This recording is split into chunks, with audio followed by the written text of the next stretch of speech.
My boss fired me on my wedding day, so I deleted his company database.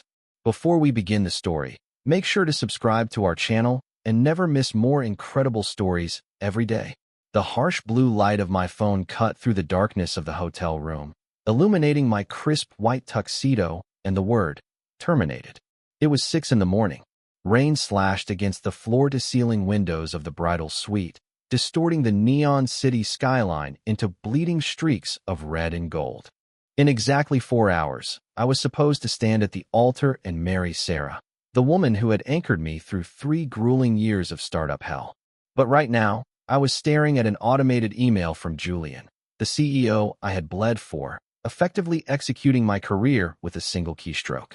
Effective immediately, terminated for cause, all unvested equity forfeited. There was no phone call, no warning, just a digital guillotine dropping in the dead of night. Have you ever felt the cold, metallic taste of absolute betrayal? I stood there in the silence, listening to the hum of the mini fridge, feeling a dangerous kind of calm wash over me. I wasn't just a senior developer at this company. I was the lead systems architect. I had built every single vein, artery, and synapse of their core database. Julian thought he was just firing an employee to save some cash, treating me like a disposable wrench in his shiny corporate machine. He didn't realize that I didn't just work on the system. I was the system. That database was my masterpiece, an intricate, perfectly hierarchical blueprint that held the entire valuation of his company together. Without my architecture, his multi-million-dollar startup was nothing but an empty shell of useless front-end graphics. He wanted to strip me of my life-changing equity on the very day I was meant to celebrate my future. He thought I would be too distracted by the wedding, too crushed by the humiliation, to fight back. He thought I would quietly disappear into the rain-slicked streets and lick my wounds. Julian was a master of corporate manipulation, but he understood absolutely nothing about the architecture of revenge. He was about to learn that you never, ever cross the man holding the blueprints. To understand the magnitude of what Julian was stealing, you have to understand the architecture. 3 years ago, Julian's startup was a chaotic graveyard of spaghetti code and failing servers. When he hired me as lead systems architect, I didn't just patch the leaks.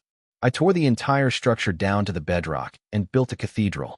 I have always viewed data architecture not as mere code, but as a masterful, intricate blueprint.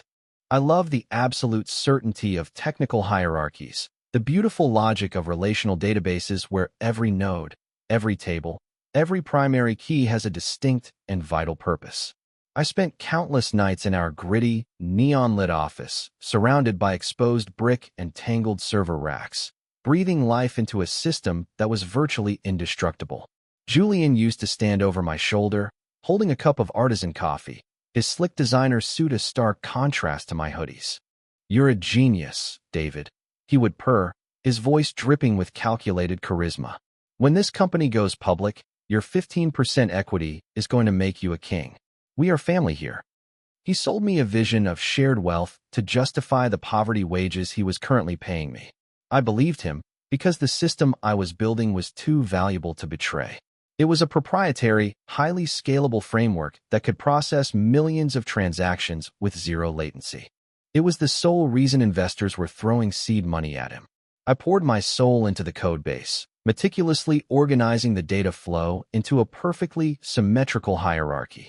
It was my magnum opus, a digital ecosystem that I knew inside and out, down to the last encrypted byte. But while I was busy architecting a masterpiece of software, Julian was busy architecting a masterpiece of greed. He never viewed me as a partner or a family member. To Julian, I was just a temporary tool, a pack mule to carry his valuation to the summit before being kicked off the edge. I simply had not seen the treacherous cliff approaching in the darkness. The 6 months leading up to the wedding were an absolute nightmare of exploitation.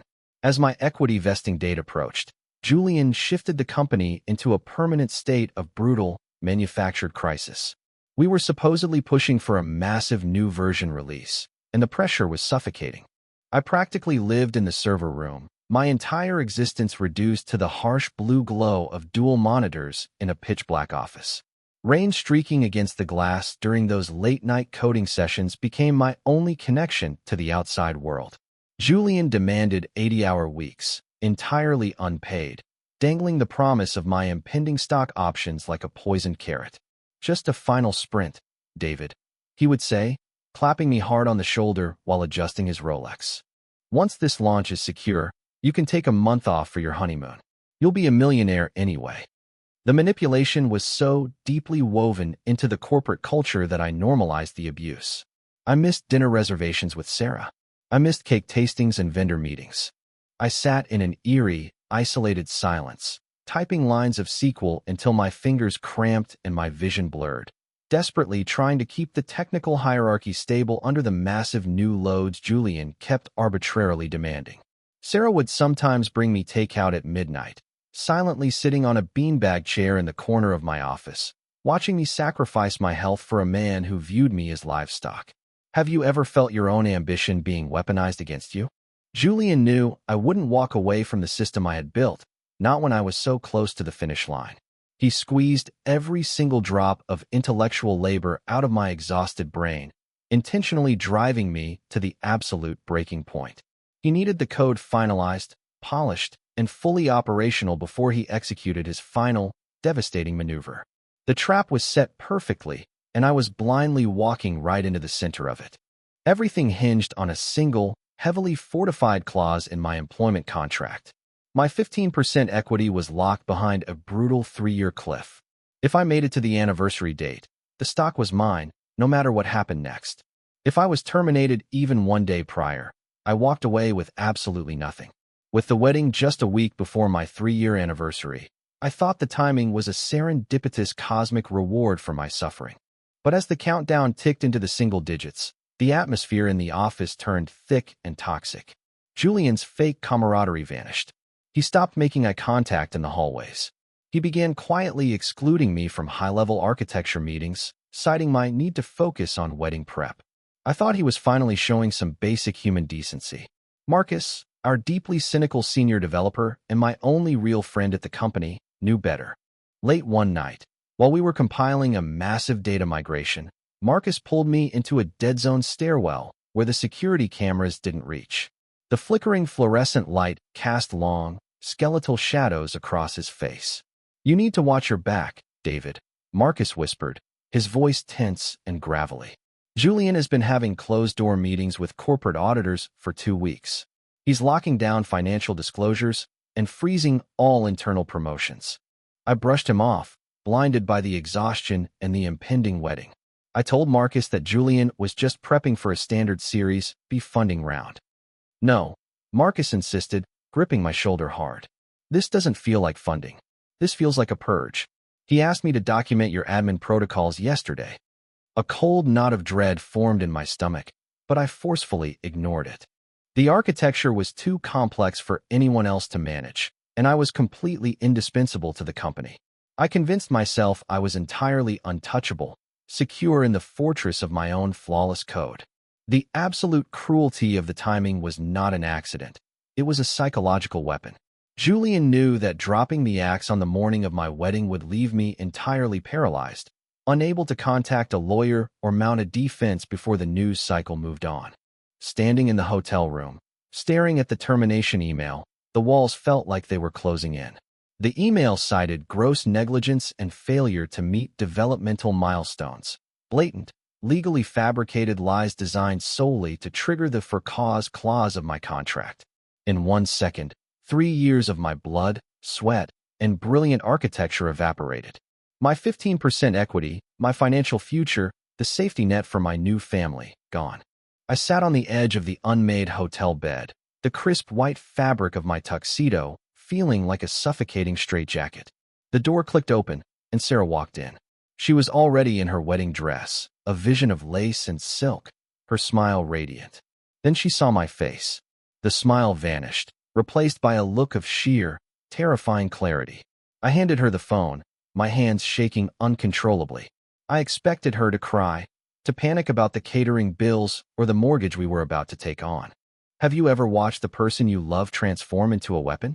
Sarah read the glowing screen in the dim light of the room, her eyes narrowing into cold, lethal slits. She didn't shed a single tear. She tossed the phone onto the mattress, knelt in front of me, and gripped my face with both hands. We are going to walk out there, we are going to say our vows, and we are going to smile, she whispered, her voice like grinding steel. And then, tomorrow, you are going to burn him to the ground. Her absolute certainty anchored my spiraling mind, igniting a dark, simmering rage in my chest. I married Sarah that afternoon in a beautiful, sunlit conservatory, but I was living completely in my own head. The vows, the applause, the clinking of champagne glasses, it all felt like a surreal, muted movie playing out 1,000 miles away. I smiled for the photographs. I danced the first dance. But beneath the crisp white tuxedo, my mind was racing through the intricate pathways of the database I had built. Julian thought he had locked me out. He had immediately revoked my corporate email, deactivated my keycard, and disabled my primary VPN credentials. He thought he had severed my connection to the nervous system of his company. But he was a businessman, not a builder. The architecture I created was not just a product.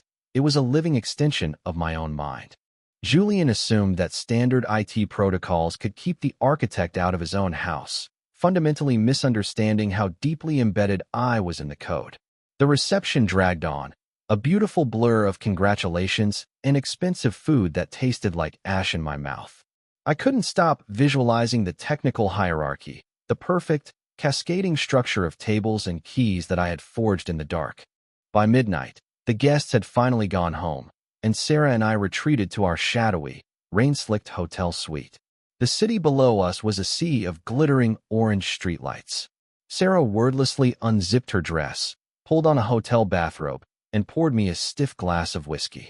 She set it on the desk next to my heavy, secure workstation laptop. I didn't need to explain what I was doing. She simply kissed the top of my head and sat on the edge of the bed to watch. I opened the laptop, the harsh blue glare illuminating the dark room, and cracked my knuckles. It was time to resurrect the ghost in the machine. I stared at the blinking cursor on the black screen, preparing to infiltrate my masterpiece. During the initial construction phase of the database, I had built a highly secure, perfectly legal admin backdoor into the core framework. It wasn't a malicious Trojan horse. It was a necessary diagnostic portal for emergency catastrophic failures, fully documented in the technical appendices that Julian had signed but never actually read. It required a physical encryption key and a randomized 64-character password that only existed in my head. I plugged the encrypted USB drive into the side of my laptop and typed the command string. The terminal window went black, then exploded into lines of cascading green code. I was in. I was bypassing the corporate firewalls as if they were made of wet paper, dropping silently into the deepest, most secure layer of the server architecture. The sensation was intoxicating. I was navigating the massive technical hierarchy I had birthed, slipping past security nodes and active monitoring protocols completely undetected. I bypassed the standard user interfaces and went straight into the raw data streams. If Julian fired me to steal my equity, there had to be a massive financial catalyst driving the timing. I needed raw, unfiltered proof. I queried the executive communication servers, specifically targeting Julian's private, highly encrypted email archives. Have you ever dug through the digital trash of a man who just ruined your life? The terminal parsed thousands of emails in seconds, filtering by attachments, keywords, and financial NDA signatures. My eyes darted across the harsh blue screen, reflecting in the hotel room window against the backdrop of the rainy city night. I cracked open a hidden, password-protected directory named Project Apex and initiated a silent download of its contents. The files began to compile on my local drive, revealing the exact reason my career had been brutally executed. I opened the master document, and the scale of his greed instantly took my breath away.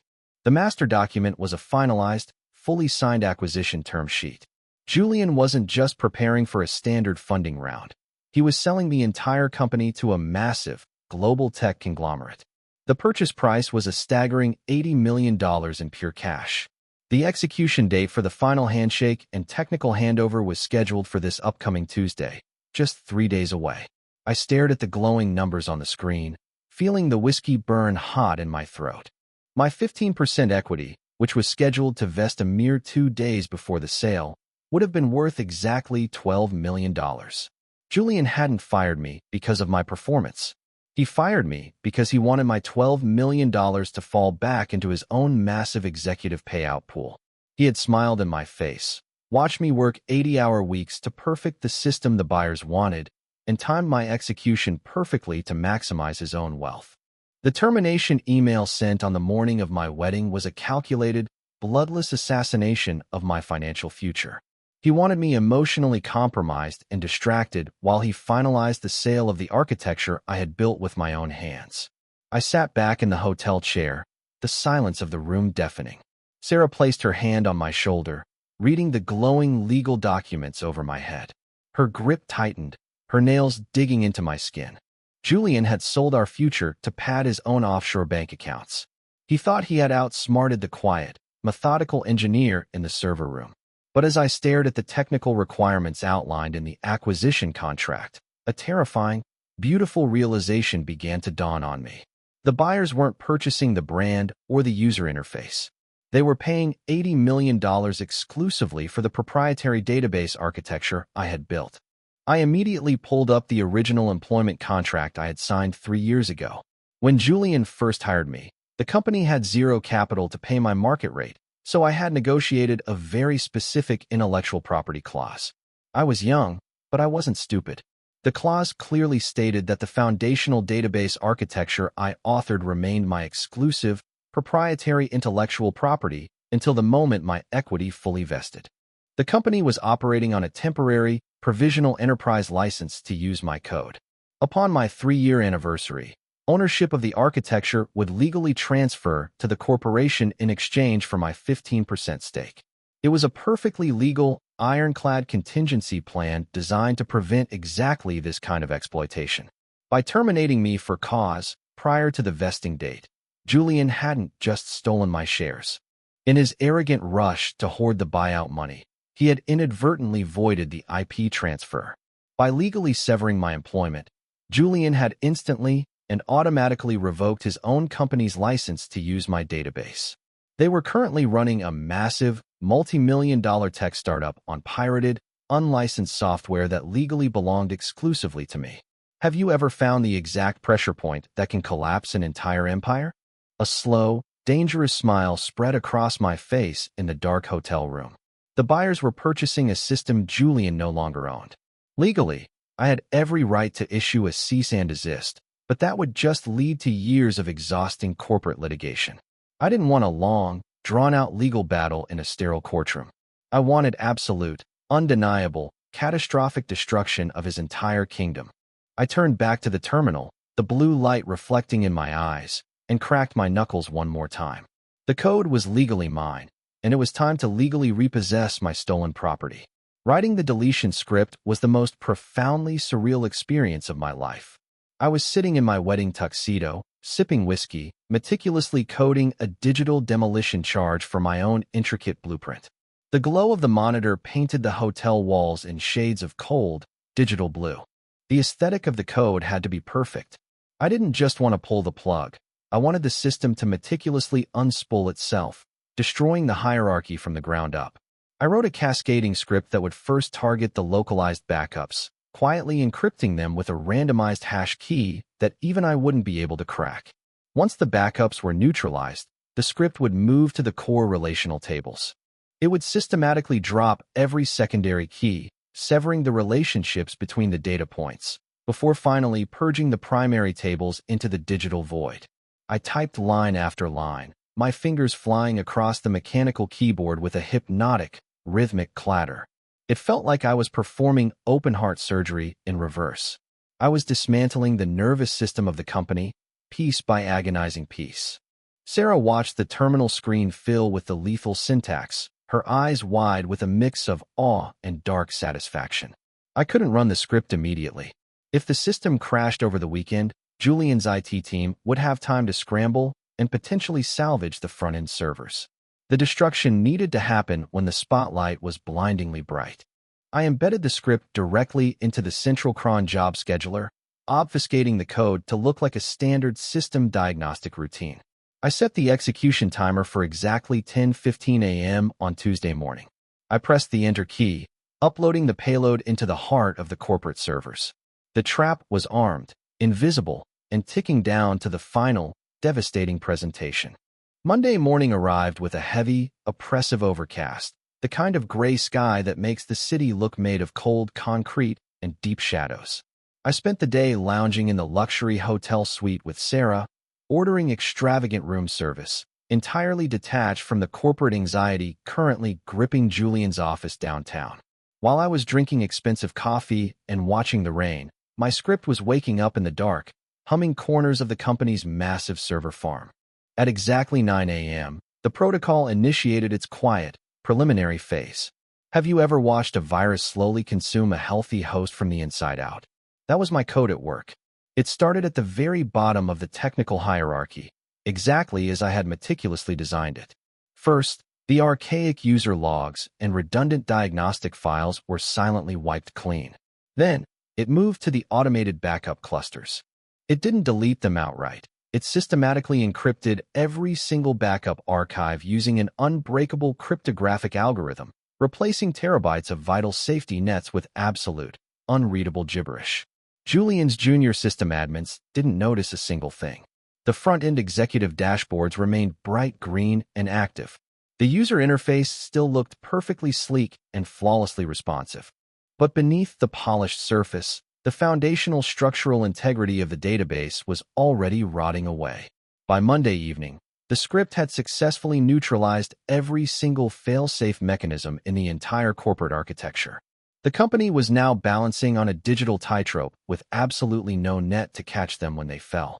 Julian spent the evening sending out arrogant, company-wide emails celebrating the upcoming major transition, oblivious to the fact that his empire was already hollowed out. He went to sleep that night dreaming of his massive payday, blissfully unaware of the ticking bomb inside his walls. The real slaughter was precisely scheduled to begin on Tuesday morning. Tuesday morning, 10 a.m. I was sitting in my apartment living room, watching the seconds tick by on my phone's digital clock. My phone suddenly vibrated violently against the glass coffee table. It was a rapid-fire string of encrypted texts from Marcus, the cynical senior developer. Bro, what the hell is happening? Servers are spiking hard. Latency is through the roof. The staging environment just completely vanished into thin air. I didn't reply. I just poured myself another cup of pitch-black coffee and waited. At exactly 10:15 a.m., the primary deletion payload finally triggered. My phone rang immediately. The caller ID flashed Julian's name. I let it ring 4 long times before calmly pressing the answer button. David. Julian barked into the receiver, the arrogant, slick CEO persona completely stripped away, replaced by the high-pitched squeal of a terrified, cornered animal. Something is catastrophic. We are getting fatal structural errors across the entire core relational database. You need to log in right now and fix this. The background noise on the call was a symphony of pure chaos. I could hear developers shouting in panic and the piercing whine of server alarms going off in the distance. I can't do that, Julian. I replied, my voice smooth and utterly devoid of emotion. You terminated my employment on my wedding day, remember? I no longer have authorized access to your systems. Julian was practically hyperventilating. David, please. The buyers are sitting in the boardroom right now. I am supposed to run the live architecture demo in 5 minutes. I'll give you your equity back, I swear to God. Just give me the admin override password. He was literally begging, his multi-million-dollar arrogance reduced to desperate, pathetic whimpers. He thought he could simply buy his way out of the digital apocalypse. You don't own the architecture anymore, Julian, I said coldly. You revoked the provisional license when you fired me. Enjoy your presentation. I ended the call, blocked his number, and imagined the sheer terror in his eyes. Marcus gave me the full, glorious play-by-play of the boardroom massacre later that evening over beers. Julian had walked back into the sterile, high-end corporate boardroom, his designer suit suddenly soaked in a cold sweat. Sitting around the long oak table were 4 billionaire venture capitalists and their lead technical auditor, waiting to see the $80 million database in action. Julian, desperately trying to maintain his slick composure, connected his laptop to the massive overhead projector. He clicked the icon to launch the live enterprise environment. For exactly 3 seconds, the login screen appeared, glowing brightly against the white projection screen. And then, the digital demolition charge hit the primary tables. Marcus said it was like watching a skyscraper perfectly implode in slow motion. The projector screen violently flickered. Error codes began bleeding across the interface in a cascade of terrifying red text. Fatal exception, table not found. Foreign key constraint failed. The buyers watched in absolute, stunned silence as the entire intricate technical hierarchy I had built literally tore itself to shreds in real time. The visual dashboards deformed, graphs flatlined instantly, and the massive data streams completely evaporated into nothingness. Julian furiously mashed the refresh button, his hands shaking so violently he knocked over a crystal glass of water. "It's just a minor server glitch," Julian stammered, his voice cracking loudly in the dead-silent room. The lead auditor stood up, walked over to Julian's laptop, and typed a single diagnostic command into the terminal. He looked at the results, then looked Julian dead in the eyes with profound disgust. "This isn't a glitch," the auditor stated coldly, closing the laptop with a heavy snap. "You have no data. You have no architecture. You have absolutely nothing." The $80 million corporate mirage had completely shattered in front of everyone in less than 60 seconds. The billionaire buyers didn't even say a single word of goodbye. They simply picked up their expensive leather briefcases and walked out of the boardroom, leaving Julian standing entirely alone in the digital wreckage of his own monumental greed. The fallout was instantaneous and utterly catastrophic. By Wednesday afternoon, Julian was threatening to call the FBI, claiming I had maliciously hacked the corporate mainframe and destroyed millions in company property. I was sitting comfortably in my lawyer's high-rise office when the furious cease and desist letter arrived via courier. My attorney, a brilliant, ruthless corporate litigator who absolutely despised arrogant tech bros, simply laughed out loud as he read it. He drafted a surgical, devastating response, attaching a copy of my original employment contract alongside Julian's own cold-blooded termination email. The legal reality was absolutely undeniable. I hadn't hacked their system. I had simply enacted a legal, automated revocation of my own proprietary intellectual property because the temporary enterprise license had been maliciously breached.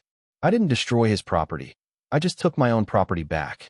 Because Julian had fired me for cause before the equity vested, he had legally forfeited any and all rights to the core database architecture. The FBI completely refused to even touch the case, appropriately classifying it as a messy civil contract dispute. Without the proprietary backend, Julian's heavily hyped startup was entirely useless. Word of the catastrophic boardroom failure spread through the tightly knit tech sector like a blazing wildfire, completely destroying Julian's reputation in the valley. Investors panicked and immediately pulled their remaining funding. The company couldn't make payroll by the end of the month. Marcus and the rest of the development team jumped ship, leaving Julian entirely alone in the gritty, empty office. Within 6 short weeks, the multi-million-dollar startup filed for Chapter 7 bankruptcy, dissolving into dust. Julian had tried to steal my life's work, and it cost him his entire empire. Julian lost absolutely everything. His pristine corporate reputation was burned to ash, his offshore accounts remained painfully empty, and he is currently facing massive, crippling civil lawsuits from his furious seed investors for gross negligence. I heard through the industry grapevine that he had to sell his expensive designer suits and his luxury downtown penthouse just to pay his rapidly mounting legal fees. As for me, the complete destruction of Julian's company was the greatest catalyst of my professional life. Using the exact same proprietary database architecture that Julian so desperately tried to steal, I launched my own highly successful, independent technical consultancy firm. Today, my firm manages complex data structures for 3 major international logistics corporations, and I am the sole, uncontested owner of my intellectual property. Sarah and I eventually took our delayed honeymoon, a beautiful month-long trip through Japan, entirely funded by my first major consulting contract. Looking back on the sheer chaos of that fateful week, the lessons are painted in stark, highly contrasting colors. Corporate loyalty is a dangerous, manipulative illusion, a shiny ghost designed to keep you working in the dark while someone else steals the light. A beautifully built system is only as strong as the ironclad contract that legally protects the architect who forged it.